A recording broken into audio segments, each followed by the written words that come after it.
Today I welcome Dr. Soreen Tai, who is an expert in dental clinic management at Case Western Reserve University in Cleveland, Ohio. And I see from presentations that he's doing at conferences that he's got a particular interest in the lean approach to management. And I want to find out how he'd apply this in dental offices. Soreen, what, from the perspective of the general practice dentist, is the lean approach to clinic management? Well, the lean applies to everybody, applies to all enterprises. Doesn't matter if they are large or small, if it's a small dental office or maybe a large network. But lean basically means being able to eliminate the waste from any process from the customer perspective. So now we have two elements here. One is the process, and the second one is the customer. So we have really to define, first of all, who the customer is, and then to identify also the process. So once we'll be able to link these two, we're good to go to the next stage.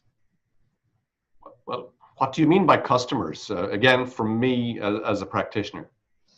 Well, probably if I would have asked you as a practitioner who are your customers, you will obviously say your patients. And that's true. Your patients are your customers, probably the most valued customers, but not the only valued customers. Because we have to make the differentiation between external customers and internal customers. So for example, all your supporting team in the clinic, in the practice, are your customers. They provide you services, but also you provide them value. So now, when we talk about a customer, the general definition would be whoever participates in any process and gets value from that process.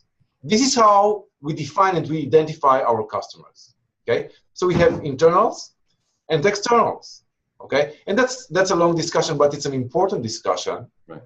Because that's the basic of how to identify the customer who participates in the process or is getting value from the process. Right.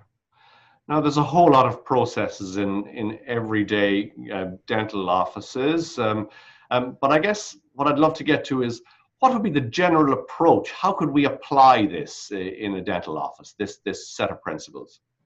So what I would like to say is that the number of processes is absolutely huge, especially in dentistry. We are dealing with a lot of technicalities. I would bet also that in your practice, there are processes that you are really pleased with, and there are some who frustrates you on a daily basis. So there are some tools that we can apply in the dental office that really can help you identifying that process and then setting maybe a better process, eliminating value for you, right, who is one of the customers who is participating in that value proposition. And I think you have a few slides that you'd like to show us, just to show us at a broad level, the approach. Yes, let me show you a few slides. So we're going to talk about the lean principles application. And keep in mind this logo. This logo, you will understand what it means in a few seconds, but it is the root of the lean management approach. We can take into our practices a very simple tool, a very simple approach. It's called the 5S. And the 5S begins with sorting, shine, set in order, standardize, and then probably the most difficult one is just how to sustain this on the long term. So this is actually an opportunity for us to have a team building approach. You identify, for example, something that we identified in our office, that we were run of space, that we had not enough space and we had many, many things that were stored there for years. So what we did, we closed the practice for one day. Everybody participated in this exercise, okay? This is also a team building, and everybody actually feels invested in that, and it will be easier for them to understand how much work we put in that in order to sustain the process and to sustain the results on the long run. And the first thing that we are doing, we are taking an approach of what we definitely do not want to have. That would be a red label that we will apply to this equipment. What we may or may not want to keep, that will be a yellow label. And what we definitely want to keep, it gets a green labels like we see here. Okay? So I would hope that these implants will stay in our practice. And after that, we throw everything that we definitely do not want. We eliminate waste. And note here that everybody, all these pieces of equipment, they have red labels. It is definitely not something that we want to keep. And this will help us to achieve this type of result, something that should be sustained. And now back to the logo. You remember this? Less is more. We eliminated all this waste.